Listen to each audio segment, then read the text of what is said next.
दोस्तों, आखिर कैसे बाली ने लिया भगवान श्री राम का बदला भगवान श्री कृष्ण से। और क्या भगवान भी अपने कर्मों के फल से नहीं बच पाते?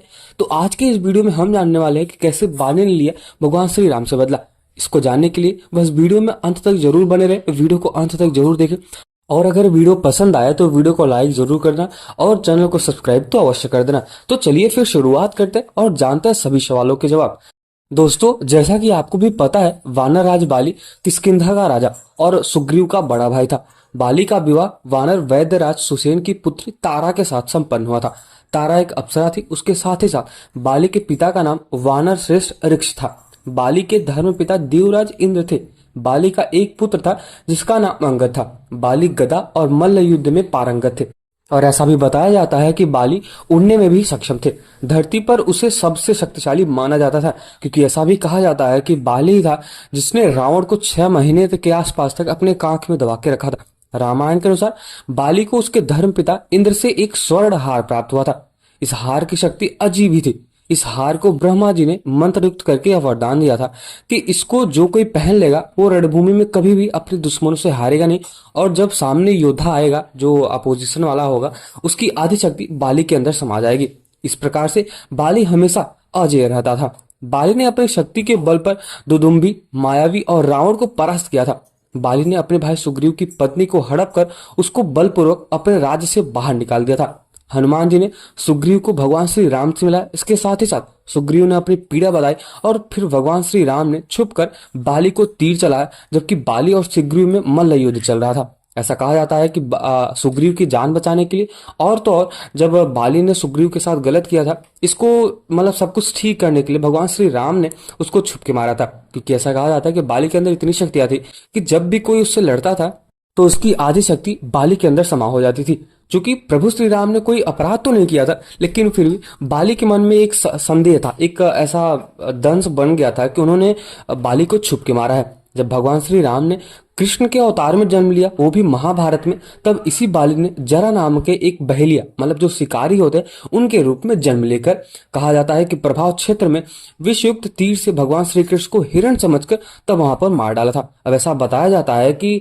बाली जब यहाँ पे मार देता है तब वो जाके भगवान श्री कृष्ण से बोलता है कि मैंने बहुत ही गलत किया और मैंने आपको तीर चला दिया, मैंने ऐसा समझा कि ये कोई हिरण है। तब वहां पे भगवान श्री कृष्ण बोलते हैं कि आपकी इसमें कोई भी गलती नहीं है। मैंने त्रेता युग में तुम्हें छिप के मारा था, तुम एक बाली थे और आज तुमने मुझे मारकर वो पूरा जो हिसाब है उसको बराबर कर लिया।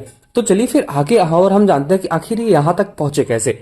दोस्तों, ये एक ऐसी अद्भुत कथा है जो रामायण महाभारत को एक रहस्यमयी धागे से जोड़ती है। यह कथा न केवल भगवान श्री राम और भगवान श्री कृष्ण की दिव्य लीलाओं को उजागर करती है, बल्कि ये भी दिखाती है कि कर्मों का फल कभी भी मिटता नहीं, चाहे वो इंसान हो, चाहे वो भगवान हो, चाहे कोई भी हो। वाल्मीकि रामायण में एक महत्वपूर्ण प्रसंग है जब भगवान श्री राम ने बाली को तीर से मारा था। बाली एक अत्यंत पराक्रमी और बलशाली बानर था जो अपनी शक्ति और अभिमान में हमेशा डूबा रहता था। वो अपने भाई सुग्रीव के साथ अन्याय भी कर रहा था, मैंने आपको पहले बताया। उसके साथ ही साथ भगवान श्री राम ने धर्म की रक्षा के लिए बाली को पेड़ की आड़ में छिपकर उसे तीर मारा था और उसको समाप्त कर दिया था। परंतु बाली ने मरते मरते भगवान श्री राम से ये कहा, और एक ऐसा गहन प्रश्न था कि हे राम, आप तो धर्मराज हैं, आपने मुझे छिपकर तीर क्यों चलाया? क्या ये धर्म के अनुरूप है या फिर इसके रास्ते में जा रहा है? भगवान श्री राम ने बाली को समझाया कि यह सब उनके कर्मों का ही फल है और यह जो अंत है वो धर्म के संतुलन को बनाए रखने के लिए बहुत ही अधिक आवश्यक है। लेकिन बाली ने मरते हुए एक श्राप दिया कि हे राम, आपने जैसे मुझे छिपकर मारा है, अगले जन्म में मैं भी आपको इसी प्रकार छिपकर मारूंगा। यह साप एक रहस्यमय चक्र की शुरुआत थी जिसे हम महाभारत के अंत में पूरा होता देख सकते हैं। अब ऐसा बताया जाता है कि महाभारत के युद्ध के लगभग 36 वर्ष बाद ये बहुत ही बड़ी संख्या है। आप मान सकते हैं कि महाभारत का जब युद्ध चल चुका था, खत्म हो चुका था, जितने भी कौरव थे, जितने भी पांडव थे, सब लोग मर चुके थे और उसके लगभग 36 वर्ष बाद ये जो घटना है वो घटित होती है।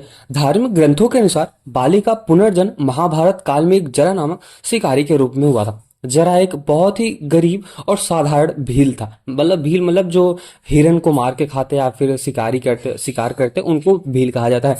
लेकिन उसमें अद्भुत निशानीबाजी की बहुत ही अधिक कौशलता थी। वह जंगल में रहता था और अपने परिवार का पेट पालने के लिए, पेट भरने के लिए वो शिकार करता था। जरा को अपने पिछले जन्म की कोई स्मृति नहीं थी। उसको ये कुछ भी नहीं याद था कि मैं पिछले जन्म में बाली था या सुग्रीव था या फिर कौन था। उसको बस यही ज्ञान है कि वो एक साधारण इंसान है, परंतु उसके कर्मों का प्रभाव उसके व्यक्तित्व पर स्पष्ट था। महाभारत के अनुसार भगवान श्री कृष्ण ने अपने जीवन के अंतिम समय में द्वारका छोड़ दिया था। यादवों के वापसी में युद्धगृह में उसके साम्राज्य को नष्ट कर दिया और ऐसा बताया जाता है कि द्वारका समुद्र में पूरी तरह से डूब चुकी थी और भगवान श्री कृष्ण ने प्रभाव क्षेत्र में जाकर ध्यान मग्न होकर समय बिताने का निश्चय किया था। दोस्तों, महाभारत के शांति पर्व में यह वर्णन है कि यादवों के गृह युद्ध ने पूरे साम्राज्य को खत्म कर दिया था। भगवान श्री कृष्ण ने युद्ध को रोकने का बहुत अधिक प्रयास किया, लेकिन उसके वंशजों ने अपने पूरे विनाश को स्वयं चुन लिया था। द्वारका के विनाश के बाद भगवान श्री कृष्ण प्रभास क्षेत्र के एक वृक्ष के नीचे ध्यान मग्न हो गए थे। इस दौरान जरा नामक एक शिकारी जंगल में शिकार की तलाश में घूम ही रहा था। अचानक उसने भगवान श्री कृष्ण के पैर में एक चमकीली मणि देखा। मतलब उसके भगवान श्री कृष्ण है और उनके पैर में हमेशा, मतलब उनके पूरे शरीर में एक चमक सी दिखाई देती थी।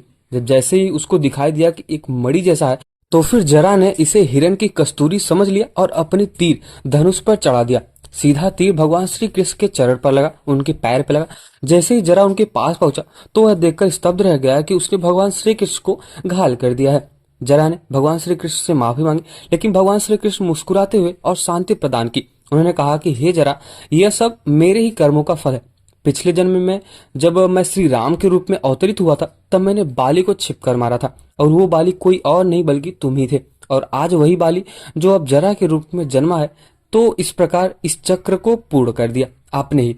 भगवान श्री कृष्ण ने जरा को आशीर्वाद दिया और उसे बताया कि वह इस घटना का कारण मात्र है, लेकिन इसके पीछे की योजना बहुत ही दिव्य है। यह कथा न केवल भगवान श्री कृष्ण की महाप्रलय की है, बल्कि यह भी हमें दिखाती है, यह हमें दर्शाती है कि भगवान भी अपने कर्मों से नहीं बच सकते।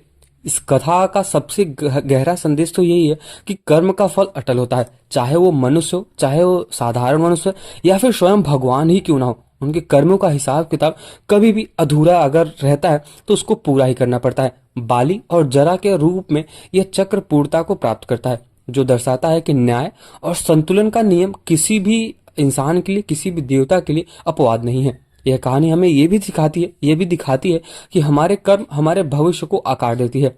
हमें अपने हर कार्य को सोच समझकर करना चाहिए, क्योंकि ऐसा बताया जाता है कि ये जो चक्र है, जो जीवन चक्र है, वो अनवरत चलता ही रहता है। इस कथा के माध्यम से हमने केवल भगवान श्री कृष्ण की लीलाओं के बारे में देखा या फिर हमने भगवान की लीलाओं को समझा, बल्कि अपने जीवन के धर्म और न्याय का पालन करने की प्रेरणा भी पाली। तो आज के इस वीडियो से अगर आप सहमत है या फिर अगर आपको इस वीडियो से कुछ भी सुझाव देना है, कुछ भी सलाह देना है, तो आप कमेंट सेक्शन में दे सकते हैं।